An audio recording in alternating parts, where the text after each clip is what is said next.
this was a great way to come in. Okay. So, yes. So you're just a major sponsor. Correct. Yeah, I should be asking you then. So what does this program look to achieve?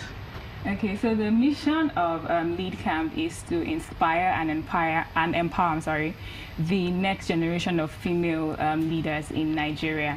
So as Olades mentioned earlier, these girls are drawn from a core entrepreneurship program that's run by Junior Achievement Nigeria. It's called the Company Program.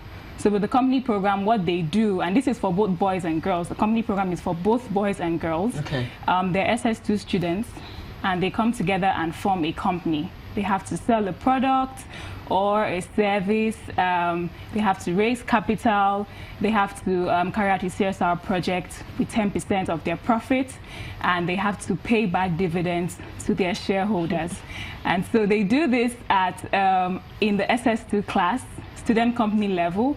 Then they come together and they are participating in the competition at the regional levels, at the national levels. And so the winner from the national level goes on to represent JA Nigeria at the JA Africa competitions and so on. So what we did find out when Lead Camp was started in 2001 was that a number of the girls who come in to the company program start out very... Chinonso, I beg to interrupt you. Just hold that thought. We'll just go on a quick break. Okay. Okay, I think we should hold on for that break. Chinonso would still say more, then we can take the break in just a few moments.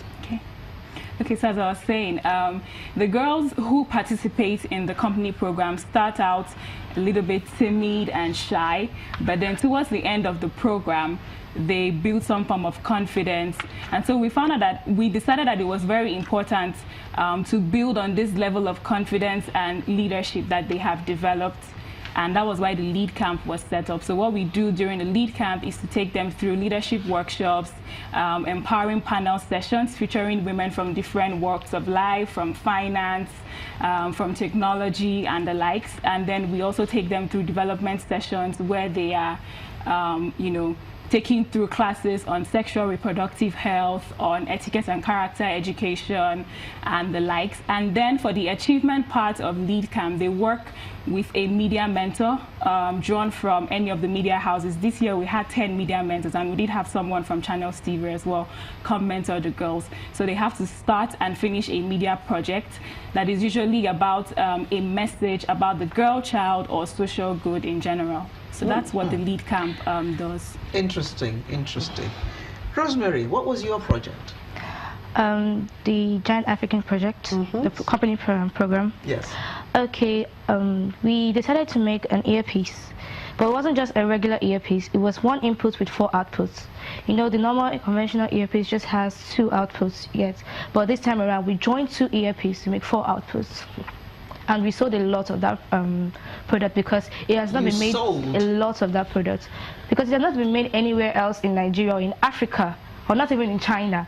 So everybody was made in Nigeria. Made in Nigeria from start to finish. From start to finish. So everybody was amazed. So who were those buying? Students, teachers, and even people outside, because our school is opposite ExxonMobil. Even the workers were buying our products. So you made enough money and you paid dividends to your shareholders? We did not have any shareholders. It was just the students, yes.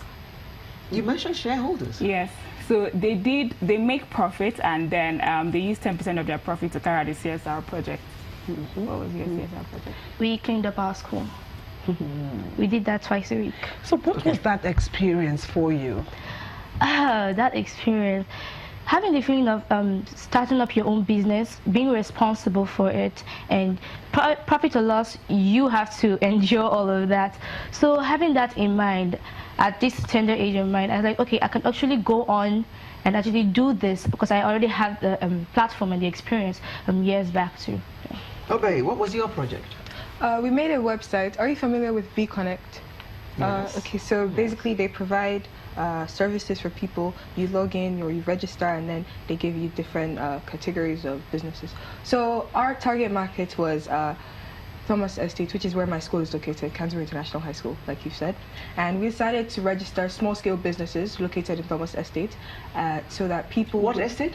Thomas Estate. Thomas, okay. Yes. So that people within the estate would have access to these services, because most people don't realize the businesses that exist in that estate. So we just decided to advertise, sort of an advertisement for them, basically. How did you do your advert?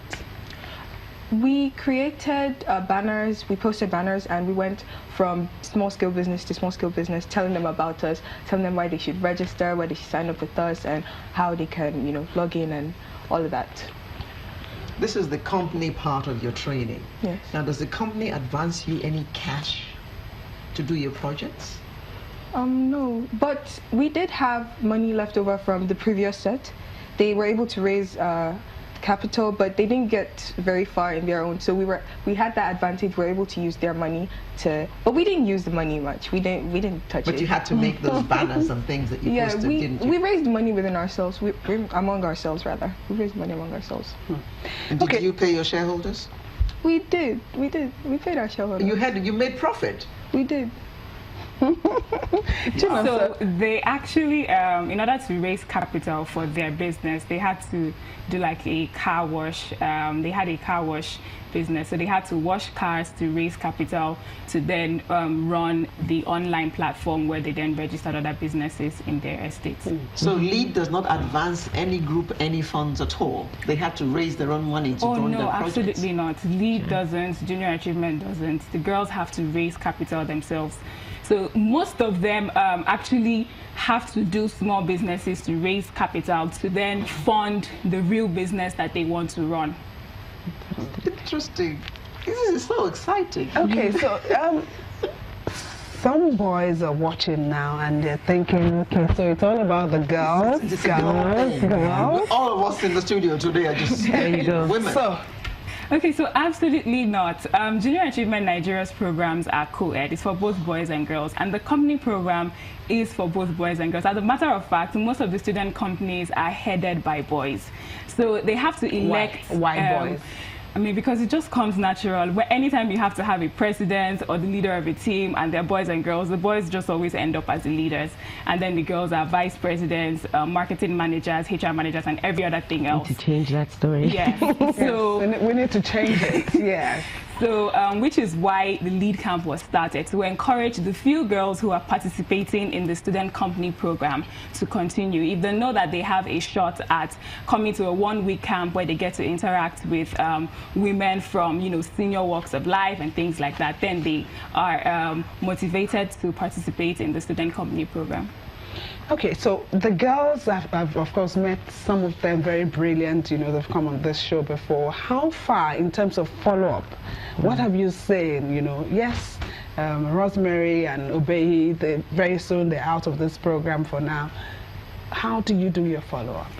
Okay, so we try as much as possible to keep in touch with the girls, and it will be interesting to note that we actually had 3 alumni of LEAD camp at this year's camp. So at the press conference, we had 2 alumni show up. We had Orade Udoagan and Odolainka Osunloye, that's her name. Okay, so Orade was part of... Yes, okay. in 2003, I think. And then Odolainka was in her set as well. And then we also had Kechieze of Ashwebi Bella. She was on one of the panels during this last week. It was a Women in Creative Arts and Entertainment panel. And so it's always very important for us every year that we organize LEAD to have some of these alums who have now gone on, to start their own careers and businesses and things like that, come on and encourage the girls. So they come on and they say, oh, I was sitting here 15 years ago just like you. Yeah. And these are some individuals that these girls look up to, so they hear their names and they're so excited that they're in the midst to speak to them. Indeed, indeed. Oh. Okay, we need more sponsors, I guess, for your program. So, in terms of Union Bank is supporting this, talking to other people in terms of coming on board to help out in this empowerment program. So As a bank, we throw our weight behind this initiative every year, and it's something that we're going to continue to do. But in terms of widening the net, I wouldn't really say that ball is in our court. We are strongly behind them, and we're very open to Junior Achievement having other partners, which they actually do, support this program. And the idea is that they continue to get as much sponsorship for initiatives like this. Yes. Great initiative. Junior Achievement Nigeria Lead Camp for Girls. Thank you very much for coming. The Marketing and Communications Manager, Chinonso Ndimantang, and representing the sponsors, Lolade Awobade, who's lead Citizenship and Sustainability, Union Bank, and campers. Okay, no, they just finished. They just came out of camp. Yes. Rosemary Adibe, student, Victoria Island Senior Secondary School, and Obehi Chris Esezobo, student, Canterbury International School, Lagos. Thank you all very much for coming and telling us once again about this very, very interesting initiative, and good luck to you, Junior Achievement. Thank you for having us. And Union Bank. Thank you. And thank you, ladies. Hope you enjoyed your camp. Sunrise will be right back with the home stretch. Don't go away.